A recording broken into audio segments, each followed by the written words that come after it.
செய்ய தாமரை தாளினை வாழியே சேலை வாழி திருநாபி வாழியே துய்ய மார்பும் புரி நூலும் வாழியே சுந்தரத் திருத்தோளினை வாழியே.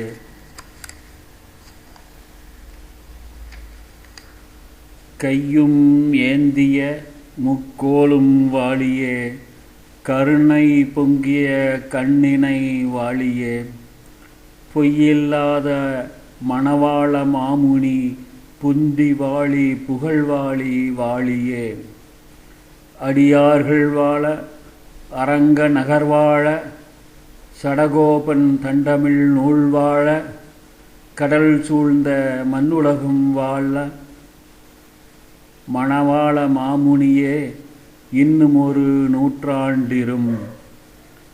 கோதை பிறந்த ஊர் கோவிந்தன் வாழுமூர் சோதி மணி மாடன் தோன்றுமூர் நீதியாய் நல்ல பத்தர் வாழுமூர் நான்மறைகள் ஓதும் ஊர் வில்லிபுத்தூர் வேதக்கோனூர் பாதங்கள் தீர்க்கும் பரமனடி காட்டும் வேதமனைத்துக்கும் வித்தாகும் கோதை தமிழ் ஐயைந்து மைந்தும் அறியாத மானிடரை வையம் சுமப்பதும் வம்பு.